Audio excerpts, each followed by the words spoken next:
Nosso último encontro, falávamos de ética de princípios. A ideia hoje é falarmos de consequencialismo moral e de utilitarismo. Beleza? É isso aí. Só para lembrar, você que é daquelas pessoas que quando dorme, acorda, já não se lembra de mais nada. Você que é como a mãe de um aluno, conversando com um amigo meu que, professor de história, dá aula particular, a mãe liga, meu filho precisa de aula particular hoje. Ele, olha, mas hoje, em cima da hora, assim, está um pouco difícil, né? Já tem outras agendadas aqui, não dá para ser, sei lá, não dá para ser amanhã. Não, tem que ser hoje e hoje à noite. Olha, tudo bem, estou vendo que a sua está aflita, dá para fazer até agora à tarde, se quiser. Daqui a 1 hora, por exemplo, dá, né? Daqui a 1 hora eu estou em casa, pode ser, né? Ah, não, agora à tarde não dá não, tem que ser à noite. Mas por que tem que ser à noite? É que meu filho tem prova amanhã, de manhã. Se a aula for à tarde, até à noite ele já esqueceu tudo. Então tem que ser assim, à noite, que ele dorme, acorda e ainda vai lembrar alguma coisa para fazer a prova e tal. Não é? E ele, olha, minha senhora, o problema do seu filho não é falta de aula, não. Quer dizer, talvez essas estratégias de estudo não funcionem, né? Tal estudar para aprender, ao invés de tentar estudar para decorar com memória de curto prazo. Ao invés de estudar para a prova, que tal estudar para ver se aprende alguma coisa, né? Tem diferença aí, não tem não? Mas enfim.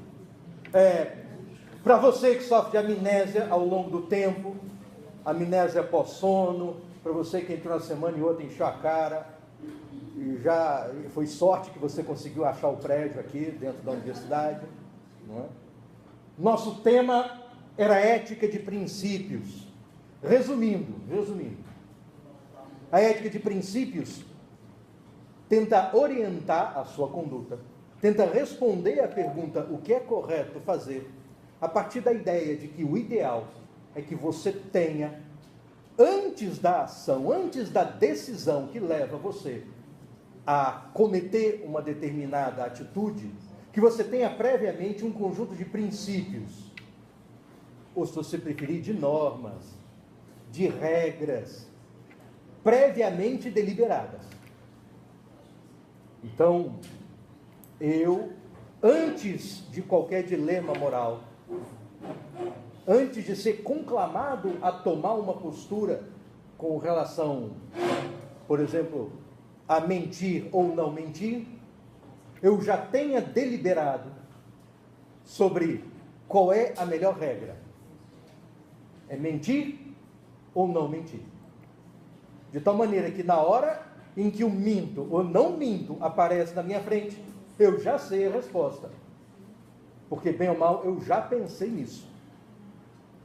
Pensar na hora do dilema. A hora do dilema é um momento ruim. Porque a hora do dilema é o momento em que você se vê afetado emocionalmente pelas circunstâncias particulares do problema.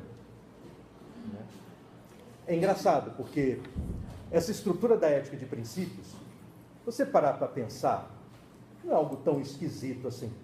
Não é algo tão diferente daquilo que você vê em boa parte do discurso jurídico que você encarou até aqui.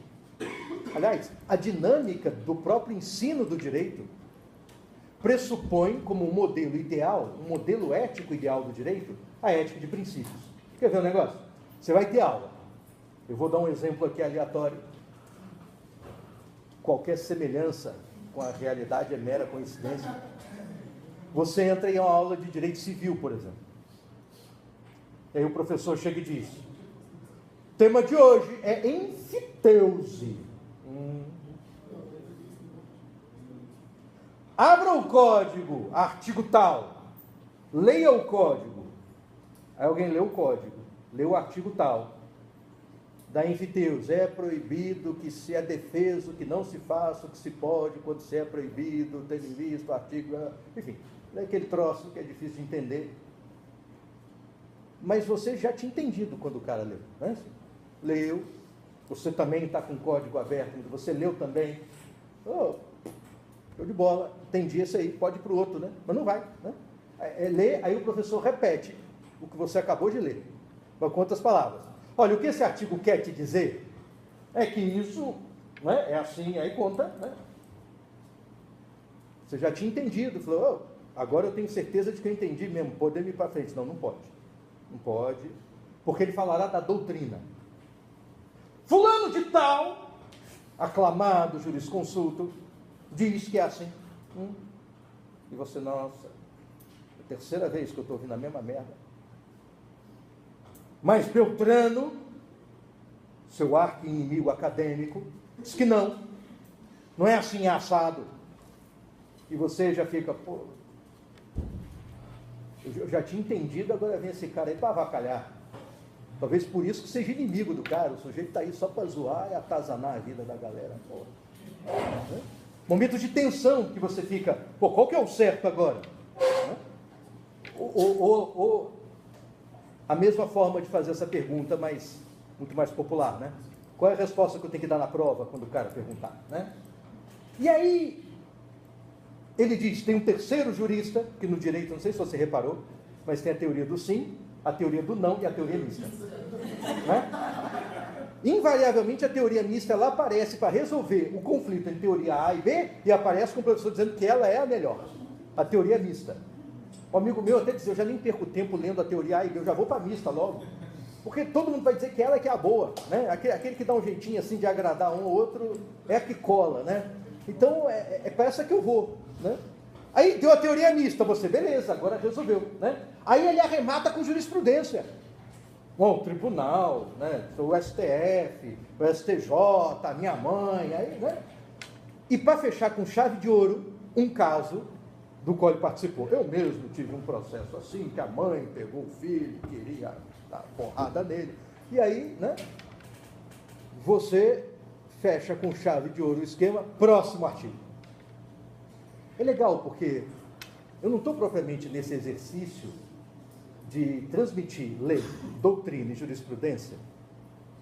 Eu não estou exercitando em você a prática do raciocínio do caso concreto. É muito diferente de uma forma de ensino jurídico em torno do caso, em que o começo da aula é botar para você um problema. Olha o rolo aqui, né? O caso é esse, o fato é esse. As pessoas envolvidas no fato são essas aqui. A ação começou desse jeito. Você é juiz, a bola está contigo. E aí, velho? O que você faz? Não vem com conceito de nada. Você é que tem que bolar um conceito para dizer que tem a ver com aquilo ali. Enquanto você faz esse tipo de exercício intelectual, você está treinando o quê? Você está treinando, por um lado, uma avaliação dos fatos. E segundo, uma capacidade de adequação de um conhecimento que você desenvolveu àquele fato. E uma espécie de senso prático também. Que é o que de fato se requer quando você sai da sala de aula e vai para estágio, vai para trabalho, qualquer coisa assim, na aplicação concreta mesmo do direito. Se esse tipo de forma de ensino tem mais a ver com o que se faz, por que ela é tão rara? Porque sequer os livros, os manuais que você compra, manuais cujos mais baratos custam 70 conto, vem em capa dura, e só dura um ano. Nem eles estão preparados para isso, eles estão preparados para o outro modelo. E que diz para você que o importante é conhecer lei, doutrina e jurisprudência. O que ele está pressupondo? Que o sujeito que conhece, que decorou lei, doutrina e jurisprudência, o CDF da Santíssima Trindade do Direito, lei, doutrina e jurisprudência, seria capaz de resolver todo e qualquer caso concreto. Basta saber isso. Lei, doutrina e jurisprudência. Aí beleza, aí você acredita nisso. Aí você estuda lá, né? Princípios, vida. A vida é um valor. Um valor que no mundo jurídico se traduz por princípio. Aí vem lá páginas e mais páginas que vão dizendo assim, vida dos valores é o maior, vida do caralho, vida sem vida você não faz merda nenhuma. Né? Direito à saúde, que adianta direito à saúde se não tem vida? De que adianta o direito de educação se você não tem vida? E assim vai. Então vida vale mais que os outros. Não, que legal, vida do caralho. Aí você estudou o princípio. Né? A liberdade contratual. pacta sunt servanda, o pactuado deve ser obedecido, a capacidade inerente ao exercício da cidadania civil que você tem de, ao empenhar sua palavra, ao deliberar sobre a sua própria existência, criar para com o outro norma que regule uma relação jurídica bilateral. E você lê esses conceitos esquisitos e decora essa descrição e vê lá, e é um princípio fundamental. Se isso não tem liberdade, não tem democracia, não tem vida, sem isso também é do caralho o princípio, beleza. Decorou os dois, se faz prova, pergunta um, você repete isso tudo, você é bom de decoreba, né? Tira 10, aí parece um caso de verdade. O sujeito tem plano de saúde, foi ao médico. Doutor, tem um negócio me incomodando aqui. Aonde? Aqui. Na bunda. Pronto, falei. O médico examina, olha, eu pensei que fosse hemorroida, mas é um repolho. Só tem aí, isso é de couve-flor, gigante. É um tipo de hemorroida que sofreu uma mutação genética. Talvez, por algum lugar radioativo, não é? O senhor frequenta algum lugar com radiação, raio-x? Não, eu sou aluno da UF, estudo direito. Isso, essas cadeiras, as pessoas sentam, soltam um pum. E esse tecido esponjoso, ele retém essas moléculas de enxofre e elas afetam as hemorroidas, criando essa mutação genética, uma pesquisa que eu faço. Queria até fotografar a sua para fazer um PowerPoint e mandar para um congresso. Está no pôster do Comped. De maneira que o que o senhor precisa é tomar esse remédio aqui. Esse remédio, já que é uma doença rara, eu mesmo estou trabalhando no diagnóstico, na descrição. Só tem um remédio, é experimental, feito na Alemanha, custa R$50 mil a dose, mas fica tranquilo, são só 12 doses, só está curado. Agora, se não tomar, isso vai crescer e o senhor vai virar uma hemorroida. O senhor não será mais uma pessoa com hemorroida. O senhor será uma hemorroida com a pessoa dentro. E vai morrer. Então, assim, sua vida está em jogo. Se de um remédio cair, vai lá. Né? E o plano de saúde diz, esse tratamento, o plano não cobre. Mas como não cobre? Você lê lá, tem letrinha pequena. A letrinha pequena diz, não cobre. Mas não é possível, deve ser ilegal isso. Aí você vê a lei que regulamenta esse contrato de plano de saúde. E realmente não é ilegal, não. Não é obrigado mesmo a fornecer esse trabalho. Aí vai para a justiça. Aí está lá você, juiz. O contrato é lícito, o contrato é válido, pacta assunto. Aí você lê, né? Vou estudar. Pacta assunto servanda, contrato é isso, contrato do caralho, né? Do outro lado, se você não der o remédio para o cara, o sujeito empacota. Vou lá para outro livro. Vida é muito bom, vida sem vida e tal. Né?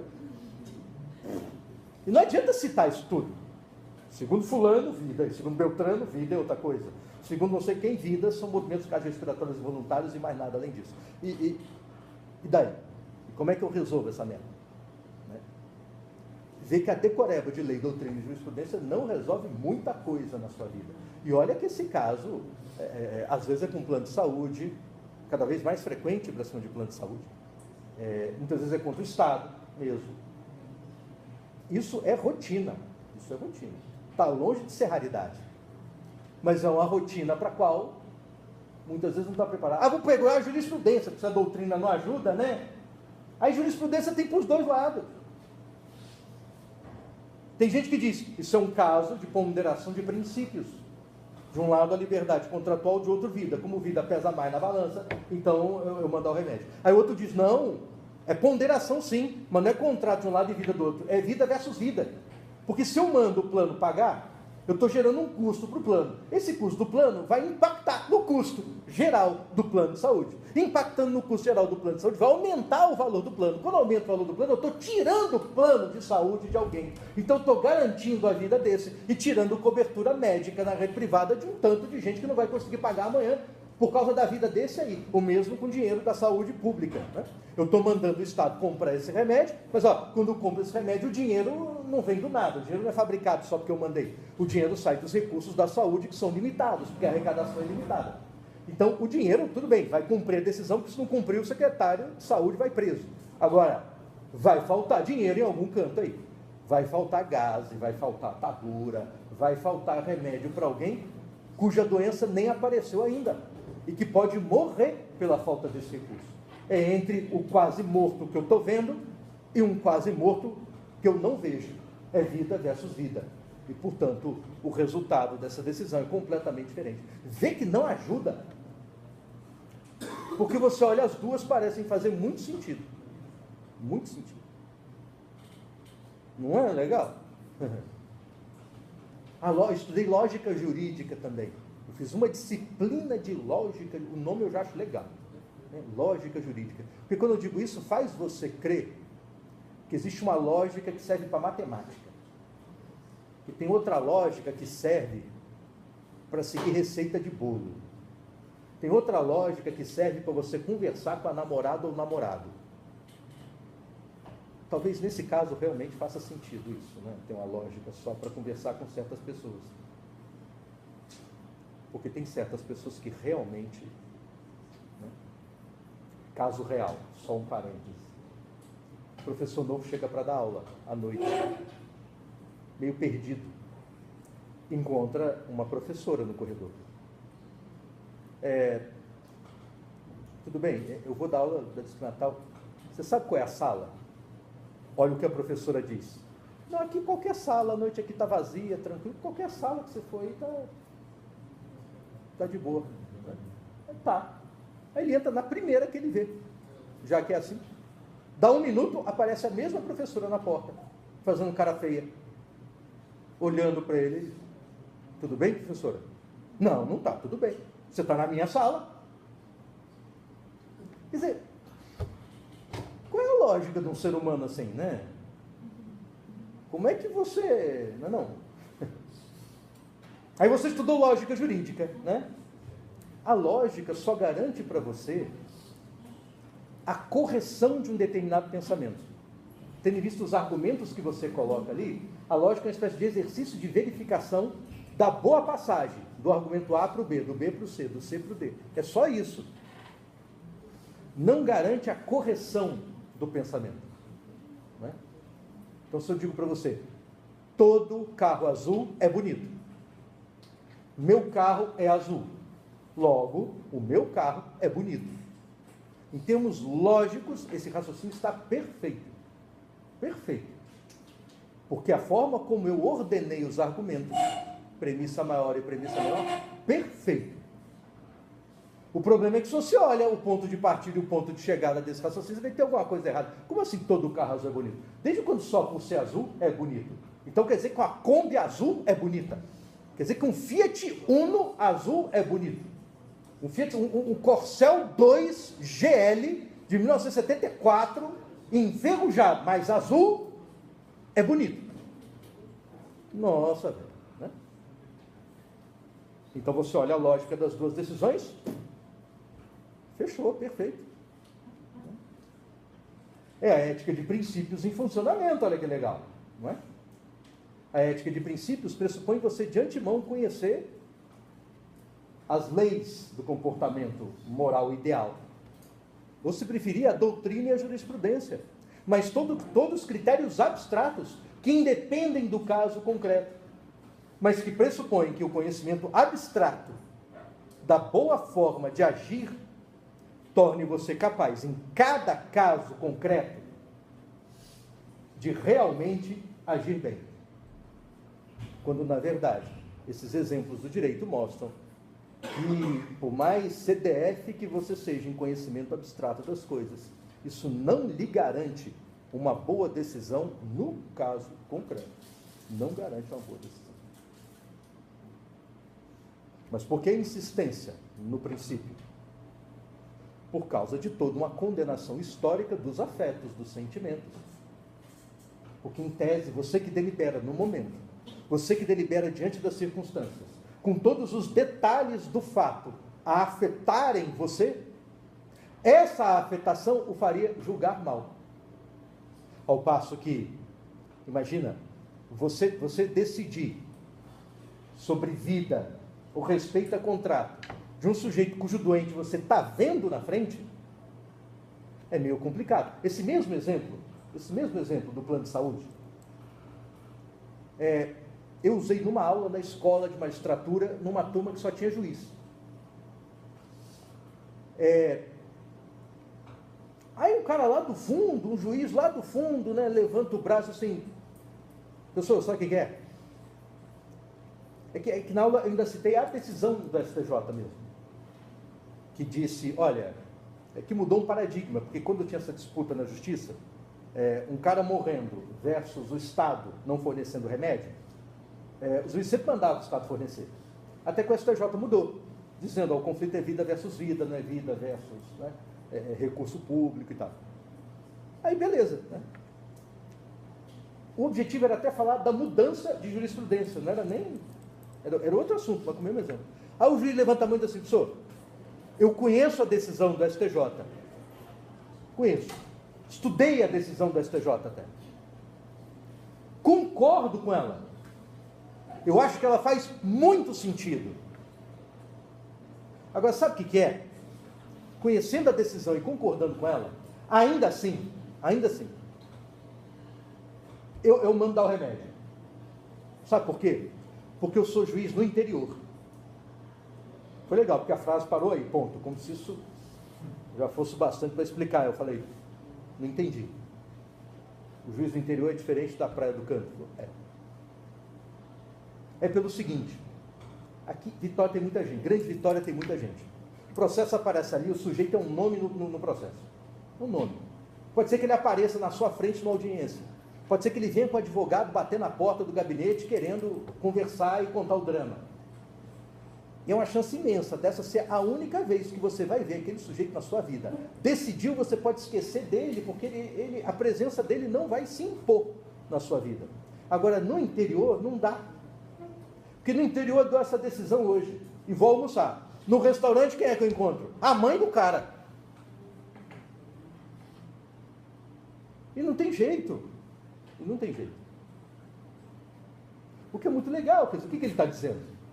É que quanto mais próximo socialmente você está das pessoas envolvidas no caso concreto, menos constrangido a agir por princípios você é, e a contrário senso, mais constrangido a agir pelo quanto as circunstâncias afetam você, né? Você se vê realmente inclinado a agir, percebe? Então, os defensores da ética de princípio dizem que esse modo de decidir afetadamente é ruim, que nós devemos decidir de forma abstrata, que devemos desenvolver o conhecimento abstrato das boas decisões, porque aí sim aplicaremos de forma desafetada esses nossos princípios morais. Não é legal? Todo esforço kantiano da construção de um imperativo categórico, né? Algo imperativo porque é a norma da sua conduta, é a norma que você deve seguir, independente da consequência. E categórico, que como vimos na aula passada, categoria é o nome que ele dá ao produto de um esforço intelectual não afetado de emoções. É o produto de um esforço intelectual racional. Então, ao longo da história do pensamento, nós resolvemos dizer que razão vale mais que as emoções, que apesar de sermos seres racionais e emotivos, seríamos capazes, pelo menos em tese, vá lá, de fazer sobrepor a nossa razão sobre as nossas emoções, e o exercício dessa capacidade de fazer valer nossas razões sobre as nossas emoções é o que tornaria você uma pessoa boa. É o que tornaria você um cara legal. É o que tornaria você uma pessoa, vá lá, ética. Não é legal?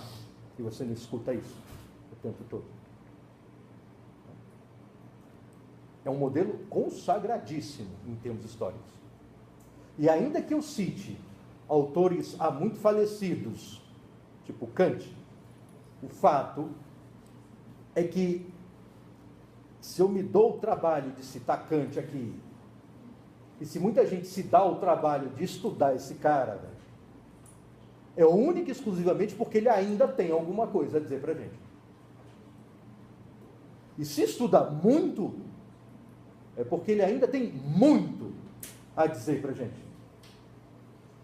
muito do que ele diz, você encontra, você reconhece com certa facilidade, olhando em volta, olhando de fato o comportamento das pessoas, como as pessoas justificam os seus comportamentos, como as pessoas discutem os comportamentos ideais. Ainda que não tenham lido Kant, ainda que não tenham lido. Mas se há uma consagração de uma ética de princípios, talvez você conhecer um pouco mais a fundo, um autor que teve um trabalho gigantesco de sistematizar, de organizar, não é? O pensamento sobre a ética de princípios, pode ajudar você a racionalmente, qualificar as suas tomadas de posição, seguindo esse mesmo critério, ou pelo menos entender como as pessoas formulam decisões a partir desse critério. Se eu usei aqui o direito para exemplificar, não só para demonstrar o quanto é forte, é significativa a ética de princípio do direito, mas, não sei se você reparou, mas esse posicionamento também é muito criticável, como prática jurídica. A gente faz uma coisa muito cruel com o estudante, às vezes, né? Porque o professor de uma matéria, ele estuda essa matéria há muito tempo. Alguns, estudaram há muito tempo. Mas mesmo assim continua tendo algum contato aí com o negócio, né? Já você que está aí na sala de aula, muitas vezes está caindo de paraquedas naquele assunto, naquele exato instante. Então você tem um sujeito com uma bagagem histórica em torno do assunto, versus você, né, que tem uma pochete, né, ao invés de bagagem, né? Você tem um container e você tem ali. Pochete é meio brega, né? E também na comparação muito grande para você que começou agora. Você tem uma carteira. Não é uma carteira, aquela bolsinha de botar moeda. Sabe a bolsinha de botar moeda? Você tem uma bolsinha de botar moeda, nossa. Mas o cara que tem bagagem, ele já tem o suficiente até para ter incorporado a crítica ao tema. Então é legal, porque assim, o cara mostra para você um negócio e já fala da crítica do troço.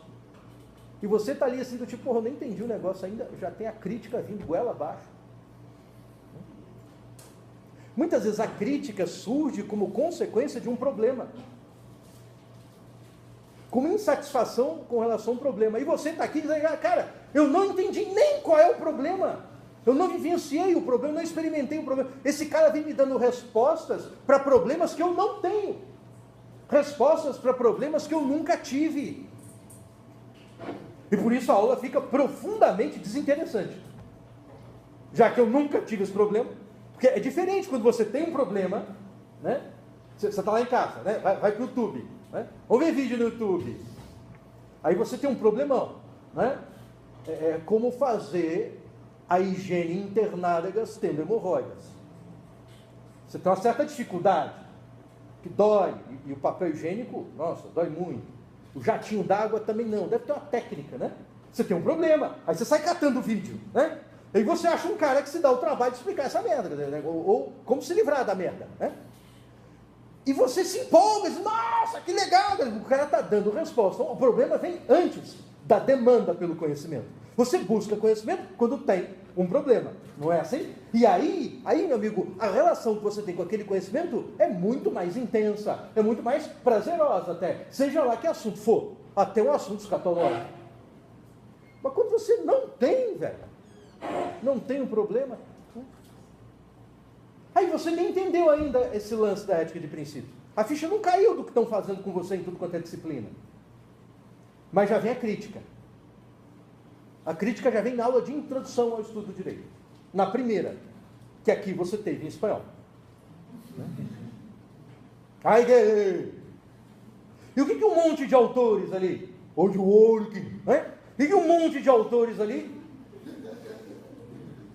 Há uma geração de autores que estão em voga hoje, em que o ponto de partida do cara é a crítica a um modelo de se pensar e fazer a teoria do direito, ou o direito como um todo, que eles chamam ali simplesmente de dogmatismo, ou então de positivismo, ponto. O positivismo clássico.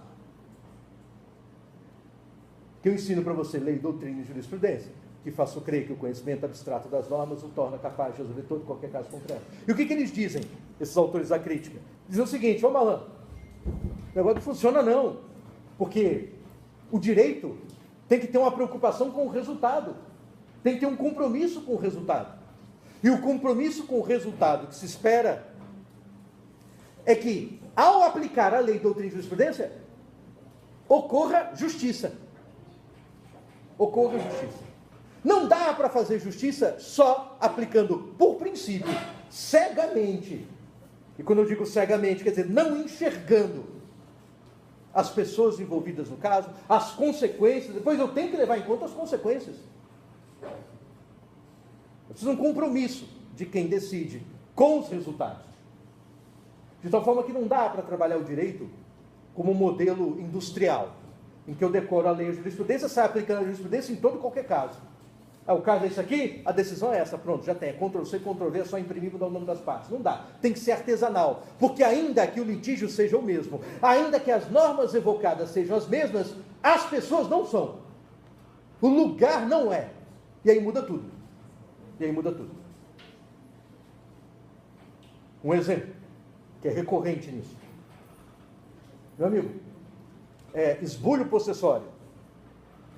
Para você que não lembra merda de um direito civil, subtrair coisa alheia a móvel, móvel é furto, né? Coisa imóvel, você não furta. Não tem como subtrair, levar, né?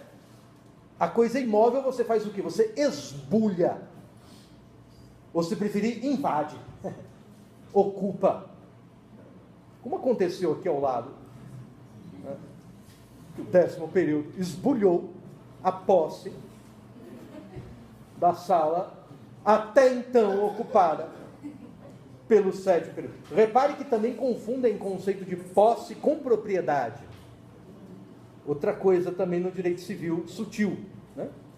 Porque a propriedade é uma relação jurídica. A posse é um estado de fato sobre a coisa. Esse celular é meu, comprei, eu tenho a nota fiscal, mas se eu entrego ele na sua mão e você pega e usa como se dono fosse, fazendo ligação para a China, você que tem a posse, que está na tua mão. Mas eu sou proprietário. Quando eu alugo o apartamento, quem é que tem a posse? É o cara que alugou. Eu não deixo de ser dono. Eu sou proprietário, o outro tem a posse. Posse e propriedade não se confundem. Todos aqui têm posse da sala. Propriedade ninguém tem, né? Mas tem gente que acha que tem. Propriedade da cadeira, propriedade da sala, propriedade da universidade. A universidade é minha. Vai nessa, velho. Mas enfim, né? Aí o caso: sujeito invade apartamento de cobertura na Praia do Canto, esbulho possessório. O que a lei determina? Reintegração de posse. Sem terra, invade terra ociosa, improdutiva e tal. Esbulho possessório. Aí o juiz diz: mas não é a mesma coisa. É tudo esbulho, mas esbulho sem terra, em terra improdutiva, não é a mesma coisa que esbulho de apartamento de 4 quartos, né? 4 quartos não tem discussão, tira esse cara daí. Agora o sem terra ali eu deixo, o mesmo juiz. Isso por quê? Porque se eu levo em conta as circunstâncias particulares do caso, o peso muda. O peso muda. A lógica muda. A propriedade tem que atender a função social. E nesse caso aqui, a invasão está atendendo a função social. No outro caso, não vejo função social sendo atendida aí não. E assim vai. Então dizem, esse é o modelo ideal. Veja que nesse modelo ideal muda o critério de julgamento. Numa ética de princípios, a ideia básica é que você julga se uma conduta é boa ou não. É moral ou imoral. É ética ou não. Tendo em vista única e exclusivamente o princípio moral. única e exclusivamente a regra. A conduta está adequada com a regra? É raciocínio cara crachá, a cara pegou o crachá, cara, então está certo. Não leva-se em conta a consequência. É para não levar em conta mesmo a consequência. O que essa teoria, a crítica à teoria, vá lá, tradicional do direito, aponta para você o contrário. Não é a regra pela regra. É a regra ponderada com relação ao caso concreto. Para quê? Pensando no resultado. Portanto, o que vai determinar o modo de aplicação da norma ao caso concreto é o resultado. É o resultado. Ou, se preferir, a consequência daquela decisão. Daí o nome de consequencialismo moral.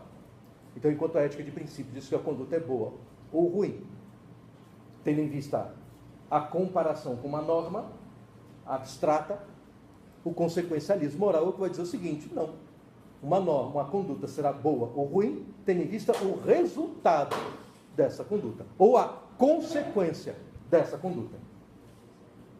Não é? Para entender.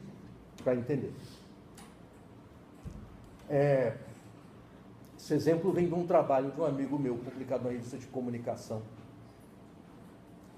É o exemplo mais genial de comparação dos dois que eu já vi. Esse artigo fazia parte de um projeto de livro.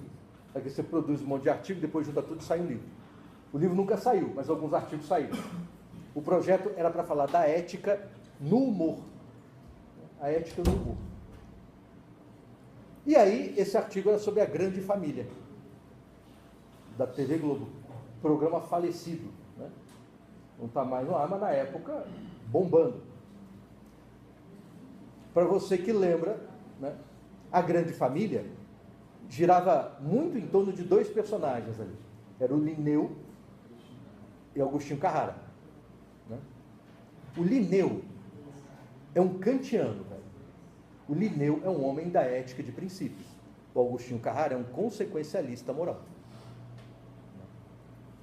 Então, o Agostinho, você olhava para o cara, não dá assim, o Agostinho é mau. Não é mau. Sabe? Ele não é mau. Mas tinha um quê de pilantra, não tinha? Um quê de malandro. Qual é o quê de pilantra dele? O que ele tem de malandro? Ele decidir que o certo ou o errado está ligado a uma consequência. A uma consequência. Então, num determinado capítulo, eu adoro esse, né?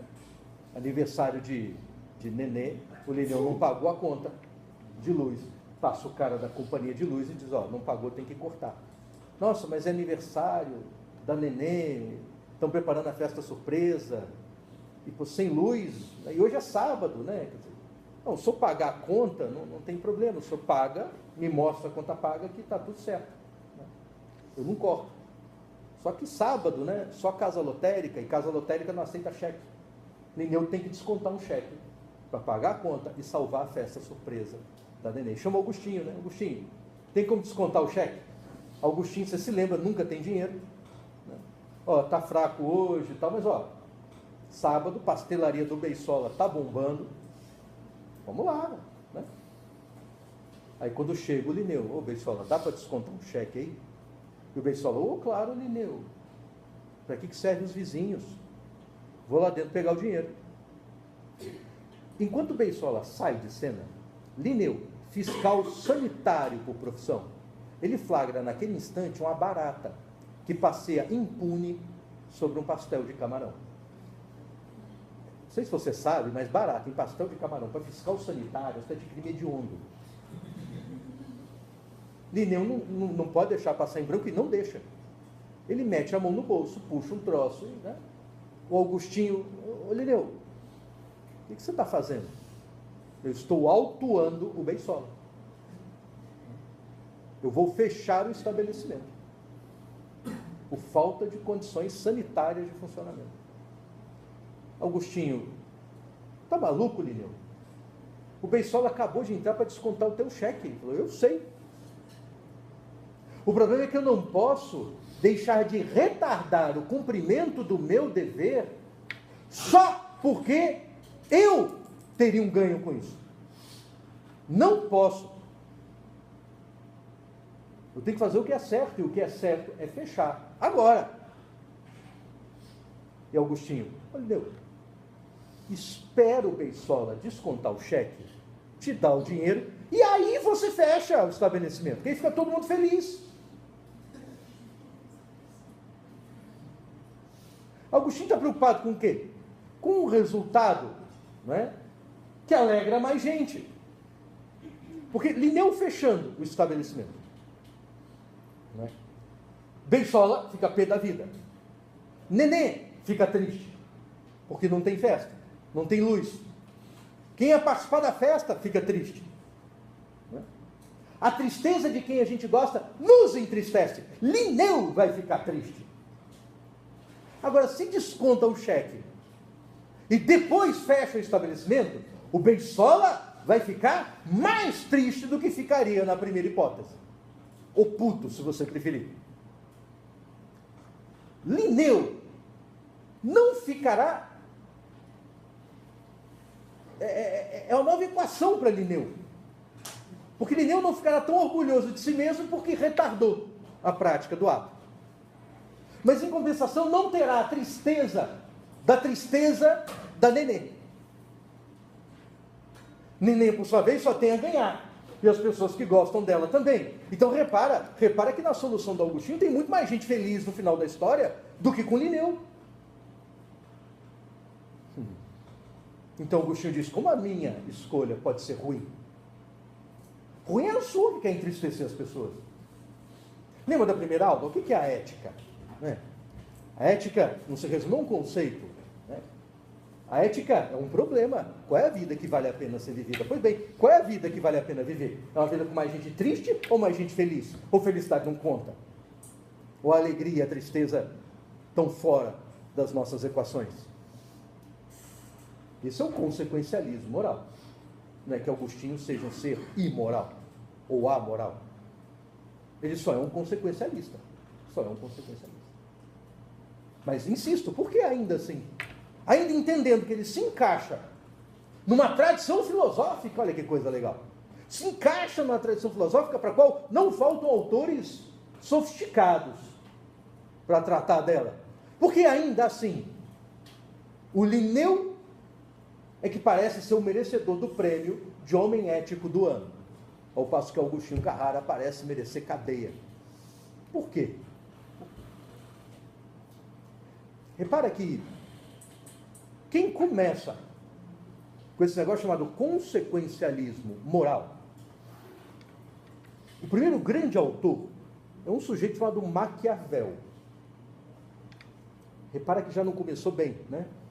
Porque Maquiavel é associado à amoralidade, na melhor das hipóteses. A ausência de discurso moral. Como é que alguém que é ausente de discurso moral pode inaugurar uma ética, né? Maquiavel entrou para a história com um nome convertido em adjetivo negativo. Ser maquiavélico é ser ardiloso, traiçoeiro, indigno de confiança, filho da puta mesmo. Maquiavélico. Como é que pode, velho? É que Maquiavel é o primeiro autor a romper com a ética de princípios. O maior problema da condenação do pensamento de Maquiavel e de resto, de boa parte da condenação ao consequencialismo moral, vem justamente do fato da consagração da ética de princípios. Se as pessoas já consagraram como correto um modo de pensar e aparece outro alternativo, meu amigo, o modo de pensar correto é um só, a verdade é uma só, o certo é um só. Se tem outro, só pode estar errado. Só pode estar errado. Repara que Maquiavel nasce em 1469. A obra dele vai ser produzida no começo, né, do século XVI. Então, assim, Brasil acabou de ser descoberto, né? Cabral, a fofoca nem correu direito ainda na Europa e está ali Maquiavel trabalhando e mandando ver, escrevendo. É um mundo profundamente dominado uma cultura profundamente dominada por um discurso religioso. Discurso religioso que, em termos éticos, há um casamento entre a ética de princípios de um lado e religião do outro. Diferente de Kant e outros autores modernos, pós-Maquiavel. A ética de que Kant vai dizer: o legislador dos princípios morais a serem seguidos é você com a sua razão, é você com a sua capacidade de pensamento categórico. No discurso ao tempo de Maquiavel, a ética de princípios, a fonte era outra. O legislador não é você e sua razão. O legislador é Deus. Deus. Existe um certo e um errado por natureza. Trazendo por direito. É direito natural esse negócio. Quem é o legislador que cria a norma de direito natural? Não é você, velho. Porque o direito natural, a ideia, esse adjetivo natural do direito é literalmente o contrário de artificial. O natural é porque você não fez. O natural é porque é dado. O direito natural você não faz, você descobre. A razão, portanto, servia. O homem racional só era melhor que o homem não racional, ao tempo de Maquiavel, porque associava-se à razão à capacidade de entender, de perceber, de se tocar das leis morais criadas por Deus. Porque se Deus criou, a lei está aí. Porra, e tu não segue, velho? Se você não obedece, porque é burro. É burro. Faltou razão. É um argumento de Platão, para você ter uma ideia. Platão, qual é a causa de todos os males? É você agir guiado pelo desejo. Mas por que você age guiado pelo desejo? É porque não age guiado pelo seu daimon, ou sua razão, o seu espírito. Porque o espírito esclarecido, aquele que conhece o certo e o errado, você conhece mesmo, você entendeu o certo e o errado? Ninguém que entenda o certo e o errado troca o certo pelo errado. Ninguém. Porque não é vantajoso. Não é vantajoso. Vou desviar dinheiro público ou não desvio dinheiro público? Eis a questão. Aí vem Platão. Pensa bem. Se você desvia o dinheiro público, o que acontece? Você fica rico. Né? Mas vai faltar dinheiro em algum lugar. Repara que vai aumentar imposto para poder compensar a falta do dinheiro. Repara que pela falta do dinheiro e falta de serviço público, o hospital vai ficar uma merda. E você vai sair correndo atrás de plano de saúde. Quanto mais merda fica o hospital, mais gente no plano de saúde. E se você for para o plano de saúde porque a fila no posto de saúde era grande, pois agora a fila no plano de saúde fica grande também. Mas quando você está desviando dinheiro, você está piorando a sociedade em que você vive. E só um retardado piora o lugar em que ele vive. É só porque não faz a ligação de A com B.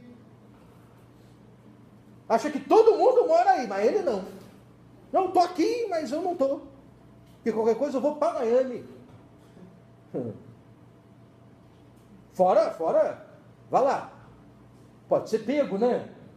Se não for processado e preso, mas pelo menos parar o nome no jornal é mais fácil. E aí teu filho vai apanhar na escola. Pai é ladrão.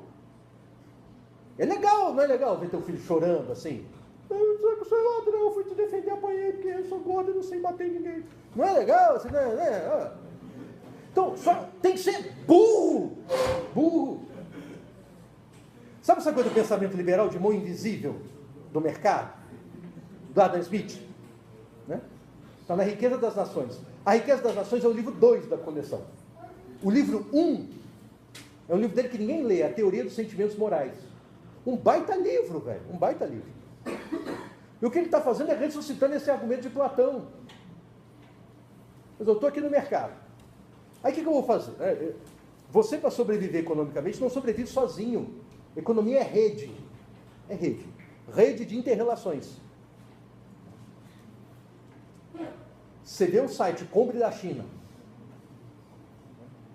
O preço é bem mais baixo. Se for só pelo preço, não tem concorrência.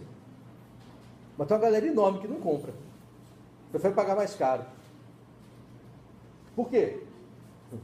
Você não confia. Extraviar. Eu compro o iPhone, chega uma pedra. Não é nem o iPhone, é o iPhone. E nem ele chega. Chega uma pedra, uma lajota dentro com papel escrito otário. Em chinês ainda. Vem o troço, no segunda tecla que você aperta, ele explode. Não confia. Não confia. Jack Motors. Aí você olha, chinês, velho. Aí você já associa um produto com outro. Aí já não compra. Já o outro produto diz tecnologia alemã. Já bota na propaganda. Ninguém bota na propaganda tecnologia chinesa. Você não passa nem perto. Então, os seus atos geram uma imagem social sua. De tal forma que aquele que age de forma canalha é rotulado como canalha. E rotulado como canalha, meu amigo, para fazer negócio contigo, a coisa piora.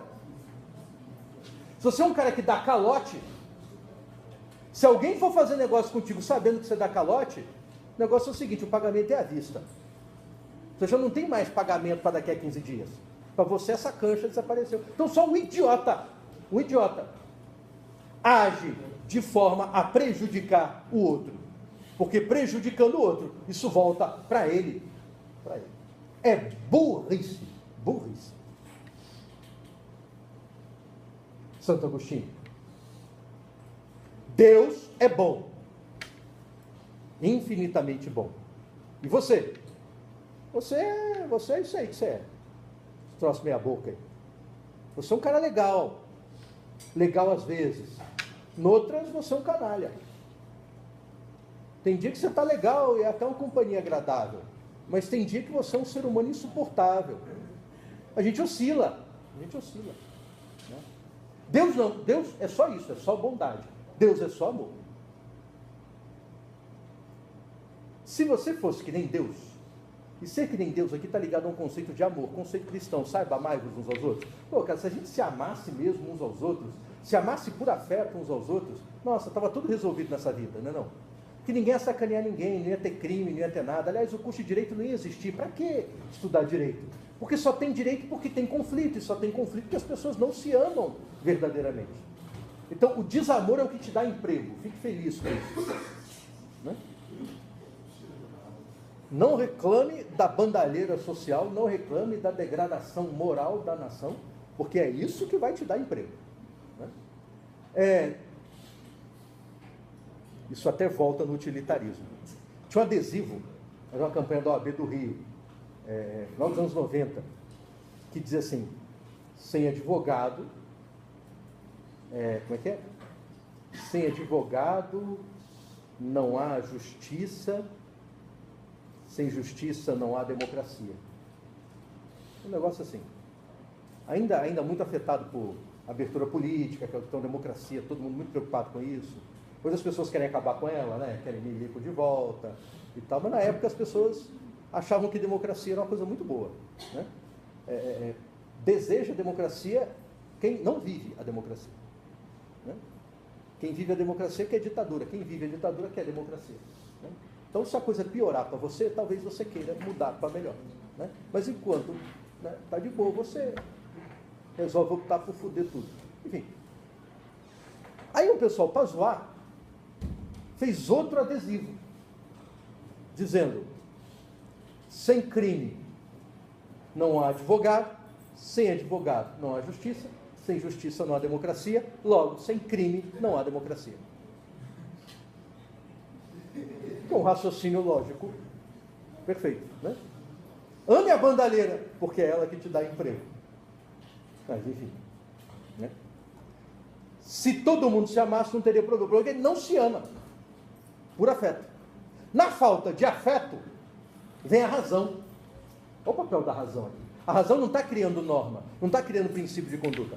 A razão é o que Deus te deu para se tocar, velho, do que Ele quer para você.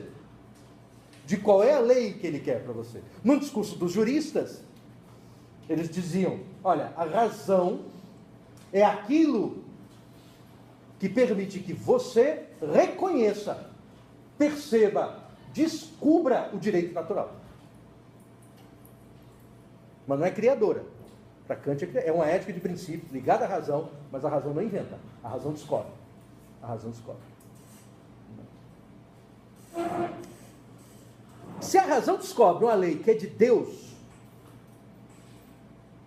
meu amigo Maquiavel, quando você abre o Príncipe, da primeira à última página, da primeira à última, o que ele está dizendo ali nas entrelinhas, em alguns momentos não está nem nas entrelinhas, está estampado com todas as letras, para você que não entende, que não entendeu a entrelinha ainda, é o seguinte, meu amigo, Deus não tem nada a ver com o que nós fazemos da nossa vida. Deus não tem a ver. Um monte de texto explicativo de Maquiavel que você pega, tem sempre um capítulo ou uma parte, batata, sempre tem. Assim, fortuna e virtude, em Maquiavel. Fortuna e virtude. É legal, porque fortuna é sorte, ou se preferir, destino. Né? E virtude é virtude mesmo. É fácil traduzir, mas ninguém traduz. É porque o que ele está chamando de fortuna ali não tem muito a ver com o uso corrente da ideia de destino. E o que ele chama de virtude também não tem muito a ver com o que normalmente as pessoas chamam de virtude, mas está lá. Né? E por que isso aparece ali? Porque Maquiavel está dizendo o seguinte, meu amigo, quem governa a sua existência não é um Deus à lá Antigo Testamento, o Deus da experiência divina de Abraão. Um Deus do livro de Gênesis, que criou céu e terra, criou o homem, a mulher veio Eva, aquela cobra, em outras versões era um advogado. Você sabe que tem muitas interpretações, né? Pode ir que eu garanto, aí deu a merda que deu, né? Ação de despejo, sai do paraíso, pena acessória, né? Terás tua prole com dor e retirarás o alimento com suor do teu rosto. E aí vem a cagada que veio, e daí para frente é só consequência, você já conhece a história. Né? Não é isso. E por que não é? Porque esse Deus, né, essa ideia de Deus, era ainda associada a um cosmos, com os deuses da tradição antiga. É engraçado isso. Porque o monoteísmo, ele rompe com boa parte do discurso religioso antigo. Pelo menos no que diz respeito à competência para a gestão da terra. Né? Você vê numa passagem, por exemplo, o conto de Diana na mitologia. Né? Diana é deusa da caça, né? Das florestas e tal. E eu não lembro o nome do personagem, mas ele é perseguido numa cidade, injustamente perseguido, há um golpe de Estado, ele é um soberano, é derrubado, ele tem que fugir, né? Vaza, velho, sai correndo. O que divide os limites da cidade para a floresta é um rio caudaloso. A cidade, como toda cidade grega, tem um deus, o deus da cidade. Ele é acusado de violar a lei do deus da cidade. Uma lei divina. E por isso tem que ser preso e morto. Ele foge. Ele vai até o rio. Quando chega no rio, ele está carregando a filha pequena. Ele consegue atravessar nadando de boa, mas a filha não. Levando a filha é difícil. O que ele faz? Amarra a filha, né, num lenço. Amarra o lenço numa lança e arremessa para o outro lado. Aí você sabe como é que é, né? Quer dizer, o problema não é o voo, é a parada repentina do outro lado. Mas a parada repentina do outro lado é floresta. E as florestas têm como deusa Diana. Então esse cara pede para Diana, que não é a deusa da cidade dele, é deusa de outro território, que proteja a filha na queda. De promessa, né? Se proteger, minha filha vai honrar a você, e não Deus, filho da puta dessa cidade aqui, que está querendo me fuder. Né? E a menina sobrevive e tal, e ela se torna uma espécie de estagiária, né, de Diana, deusa da caça, e vira uma submitologia, né, uma subdeusa da caça. Olha que legal. Né? Mas o barato é que ele depois nada. Né? Ele nada e chega do outro lado e para. E os soldados param ali, na beira do rio. Eles sabem nadar? Sabem. Dá para nadar? Dá. Mas não vão. Por que não? Porque a lei do Deus vale no território do Deus. Sair daqui, a Deus é outra, o problema é dela. É legal isso, né? Porque você não tem divisão, como nós temos hoje, geográfica, de competência territorial. Não tinha essa merda, né? Mas tinha a ideia de que a lei vem do Deus e o Deus tem limitação territorial. Então a religião era politeísta e havia competência para resolver problema de acordo com o lugar, né? Se eu estou aqui, é para Diana. Eu não tenho que pedir para o meu Deus, é para Diana que eu peço, que é Diana que manda aqui nesse troço. Aí a tradição, né, do Deus de Abraão rompe com politeísmo. Deus é um só. Deus é um só. E está lá, no judaísmo, no islamismo, no cristianismo. Show de bola. O cristianismo vai fazer um negócio engraçado. Ele rompe sem romper, porque ele desenvolve um semi-politeísmo. É o que evangélico, sobretudo neopentecostal, critica muito hoje, né? Tem Deus, mas tem São isso, Santo aquilo, São não sei o que lá. Perdi o troço, para quem que eu peço? Tu pediu para Santo Antônio, rapaz. Santo Antônio arruma marido, arruma mulher. Perdeu é São Longuinho, a competência é outra. É legal, né? Você imagina um mundo metafísico com uma espécie de repartição pública, né? Está lá Santo Antônio despachando. Oitava vez que essa mulher pede marido, eu mando toda hora um cara para ela, e essa mulher que... Aí chega outro, né? Urgente, que negócio é escandelhado. Porra, esse mané aqui perdeu o carro no estacionamento do shopping. Não é comigo, é São Longuinho. Cansei de falar pro pessoal do protocolo, cara.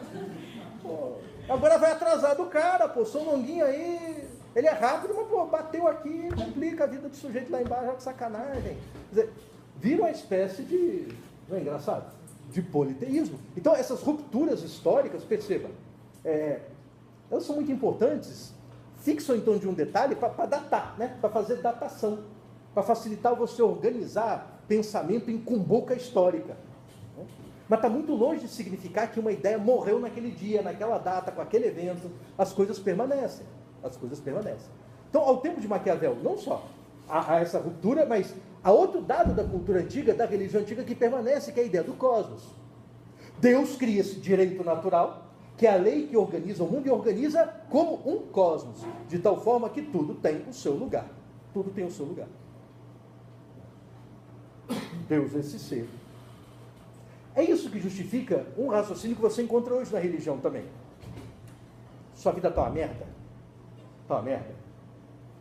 Então faz o seguinte, faz o que Deus mandou você fazer. Então tem que rezar. Deus mandou rezar, então reza, que vai dar tudo certo. Deus mandou dar dízimo, paga o dízimo, que aí vai dar tudo certo. Você não vê isso? A vida do fulano era uma merda. A filha era puta, estava desempregado, era corno, né, pegou doença, aí veio para a igreja, e aí encontrou Jesus, e tudo mudou. Tudo mudou. O que esse discurso está te dizendo? É que o bem ou mal na sua vida depende de uma única escolha moral sua. É estar ou não com Deus. É encaixar-se na ordem cósmica de Deus ou não. Esse discurso você vê hoje e via o tempo de Maquiavel, assim, de forma unânime. O sujeito te bateu, o que você faz? Dê a outra face. Mas eu não vou apanhar de novo? Vai. Mas se você ler o livro de Jó, você vê que no livro de Jó, Deus deixa Jó, que é crente, se fuder. Mas depois dá tudo em dobro. Depois vem o bom. Então, fica tranquilo. Que o que é seu está guardado. De bom e de ruim a gente não diz isso. Quando vem injustiça. O que é teu está guardado. Não quer dizer que você está planejando nada, vingancinha. Não é isso. É muitas vezes a esperança de que quem faz o mal recebe. E quem faz o bem recebe. Essa é a ideia do mundo cósmico. Que o bem atrai o bem, o mal atrai o mal. E o que Maquiavel diz? Você já viu aquele cara que faz tudo errado? Que faz tudo que todo mundo diz que é para não fazer? E se dá bem?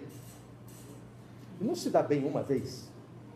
O cara sempre se dá bem. Sempre. Já tem outros que fazem tudo certinho. e só se ferra, cara. Já viu? Não parece uma injustiça cósmica gigantesca? Pressupondo o cosmos, pressupondo que o bem atrai o bem, o mal atrai o mal. Não é uma injustiça enorme o cara praticar o mal e se dar bem? Tão injusto quanto o cara que pratica o bem e se dá mal. Mas o fato, diz Maquiavel, é que isso acontece. E por quê? Ele usa uma linguagem figurada. Porque o mundo não é governado por Deus. Isso é de uma heresia imensa, ainda mais ao tempo dele. É governado por uma deusa, a fortuna. Não é que ele está querendo fundar outra religião, não é isso. Está usando a figura de linguagem, porque a fortuna é uma deusa etrusca, uma deusa romana antiga. E é uma deusa associada à aleatoriedade, ao caos, à inconstância.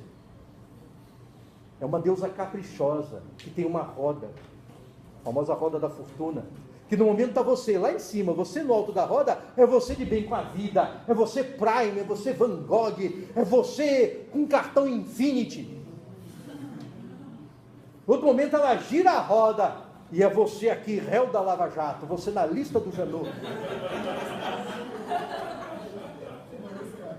É você preso em Curitiba. Não bastava ser preso, tinha que ser em Curitiba.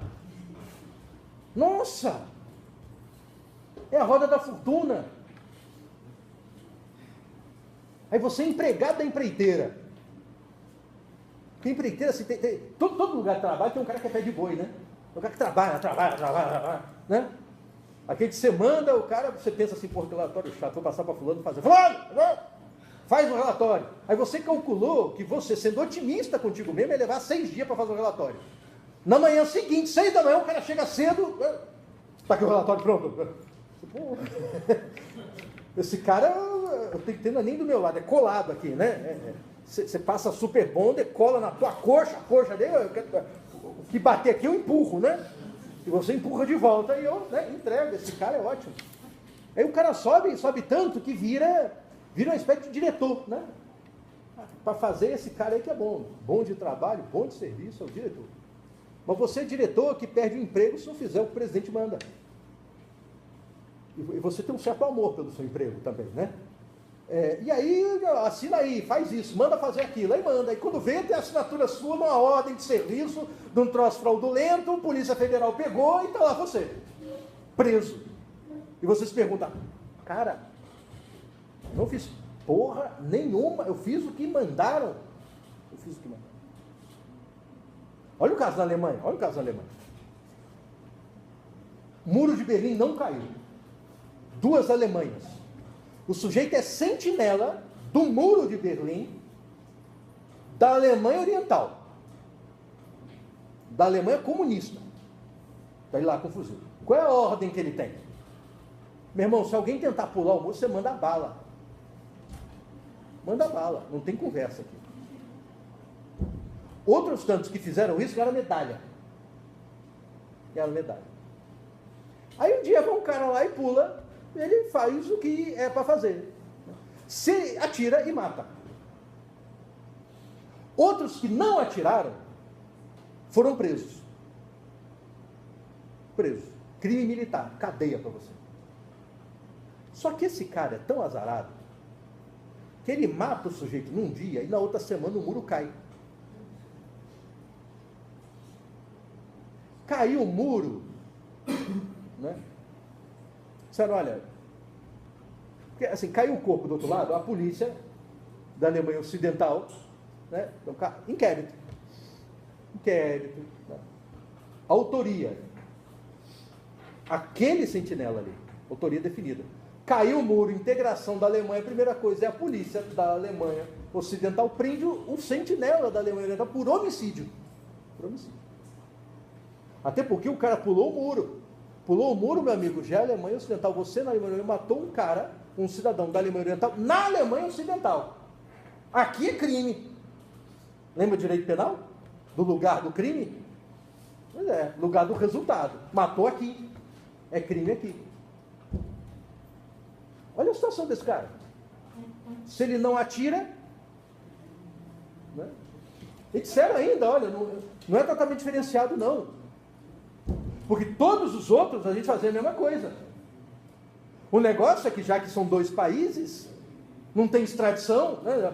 eu não tinha como ir lá prender o cara e levar. Mas esse aí, caiu o muro, agora ficou fácil. Caiu o muro, eu fui lá, é uma Alemanha só? Ah, meu amigo, então vem cá, tá preso. E olha esse cara, velho. Eu tô aqui na minha carreirinha militar, entrei com o serviço militar obrigatório, jovem, aliste-se. Me alistei, disseram que eu estava defendendo a pátria. Sabe como é? Se eu não fizesse, ia preso. Se eu faço, não tem saída essa merda. Não tem saída. Não é injustiça, cara. Não é injustiça.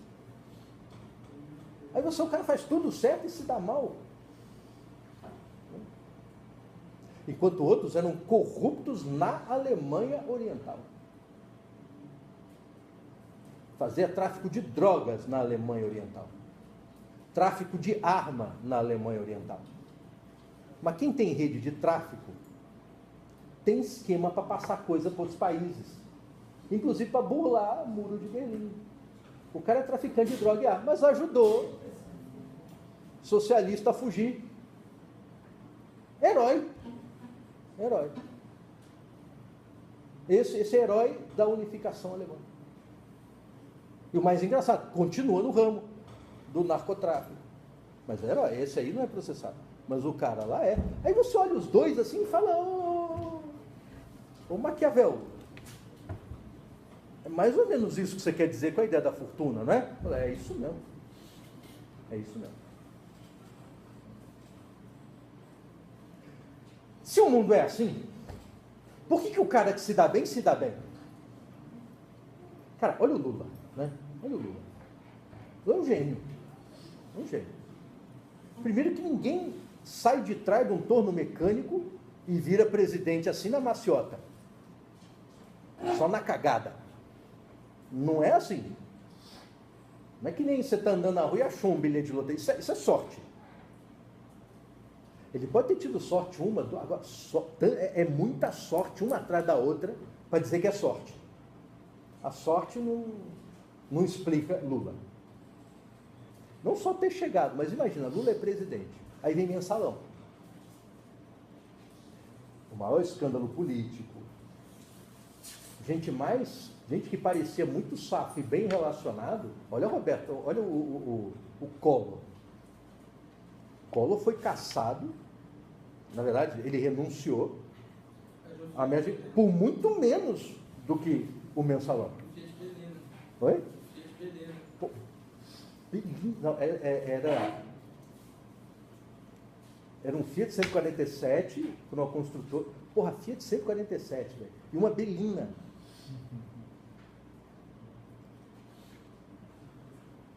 Belina, cara.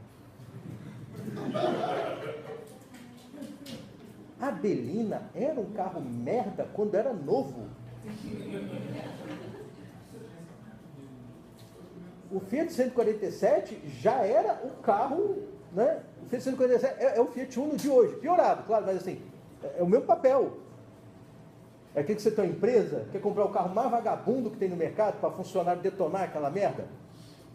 É o Fiat 147. A mídia muito chapa branca para cima do Collor. Muito. A mídia segurou a onda até onde deu. Aliás, na própria eleição. A mídia ajudou e muito. A maior rede de TV do país ajudou. O Collor, com a mídia do lado, com o escândalo merda, cai. Aí vem Lula. A mídia inteira contra. O escândalo é muito pior. Líderes assim, alguns considerados de gênios da política, tipo Zé Dirceu, esse cara é um homem de Estado, saco horror, caindo um atrás do outro, e caindo feio, de ir pra cadeia. O cara sobrevive, velho. Sobrevive. Termina um mandato com índice de aprovação altíssimo. E elege a sucessora, e a sucessora é a Dilma, cara. Você tem noção da dificuldade que é você eleger Dilma para alguma coisa com a cara que a Dilma tem, falando do jeito que a Dilma fala? Nossa! É muito... É um pesadelo de marqueteiro a Dilma. Só vamos marqueteiro, vamos fazer uma maquiagem. Marqueteiro não liga, maquiagem não é um negócio, hein? Não é nem plástico, é nascer de novo. É só isso que resolve. Está de possessão, entendeu? Baixou o encosto. Talvez o encosto faça ela agir melhor que o encosto que saiba falar, pelo menos. Já ajuda. Não fica o ia porque não fui, acabou aí não indo. Você viu aquela explicando o encontro com o Dias Toffoli? Ah, você não viu? Veja. Não foi porque eu não ia, mas acabei indo e ele não deu para ir, porque aí não daria para ir se não fosse. Nossa. Não, porque a única habilidade que se espera de alguém que chegue lá em cima é essa, né? Uma certa habilidade por isso, saber lidar com as pessoas, né? Chegar em público aí e falar qualquer coisa que faça sentido. É o mínimo, cara. É o mínimo. Então, ser alfabetizado, nada, mas essa habilidade tem que ter para ser presidente, né? Nem isso. O cara é um gênio. Aí você pergunta, como? Como? É aí que entra outro conceito de Maquiavel, virtude. Virtude é talento. Talento mesmo. O cara tem talento. O cara tem talento. Virtude, a moda da ideia antiga de virtude. Você já meio que nasceu equipado com certa habilidade. E você que tem habilidade, chegou no lugar bom para desenvolver habilidade, ninguém te segura. Oi.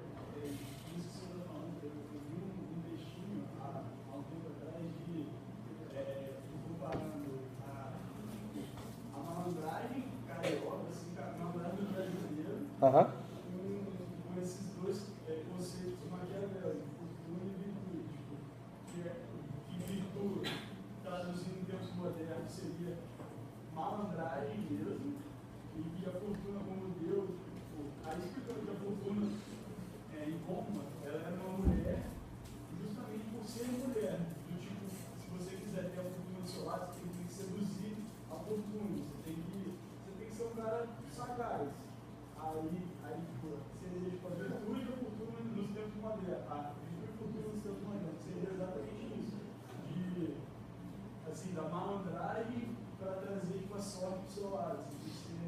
Porque num trecho, você vai encontrar isso no final do Príncipe. Para os etruscos, a fortuna é mulher, porque mulher é um símbolo de inconstância. Na verdade, toda a imagem da deusa não é só o corpo e o sexo. A imagem da deusa é todo o adereço que compõe a deusa. Então, ela tem o pé sobre nuvens. Nuvem é um troço que você pisa, né? A nuvem cada hora é de um jeito. Então, ainda que fosse sólida, é uma solidez mutante. Então, o chão é instável, é incerto. A roda, símbolo de incerteza. O feminino é o terceiro símbolo de incerteza. Ela N elementos de incerteza misturados. Por que a mulher é incerteza? Porque hoje a gente associa masculino e feminino, macho e fêmea, a comportamento sexual. Então, homem com homem é gay, mulher com mulher é lésbica. Homem que é homem gosta de mulher, mulher que é mulher gosta de homem. Então, comportamento sexual. Para os antigos, o masculino e o feminino não tem patavina nenhuma a ver com comportamento sexual. Então o cara pode transar com 10 homens ao mesmo tempo, né? E não deixar de ser macho. A mulher pode viver na ilha de Lesbos, o nome já diz tudo, né? Sabe, na boa, e não deixa de ser profundamente feminina. Então, masculino e feminino tem a ver com o quê? A ideia do masculino está associado ao autocontrole, à disciplina e à capacidade de impor para si mesmo coisas entristecedoras e dolorosas. E o feminino, ao seu contrário, à indisciplina, ao descontrole, não é? Então, nada mais feminino para um grego antigo do que uma mulher no shopping estourando o limite do cartão de crédito. Isso é altamente feio. Essa é a fortuna. O Maquiavel não é propriamente um estudioso da cultura antiga, ele lia muito Plutarco, ele lia esses clássicos, vamos dizer assim, ele herda a biblioteca do pai, livro na época era coisa cara, coisa de rei, o pai deixa como herança uma pequena biblioteca com esses clássicos, e ele assim, adora, assumidamente adora. Então, a fonte é essa. Então, a fonte incompleta para falar das deusas, mas beleza. O Maquiavel dá uma interpretação que é dele, do tempo dele, né?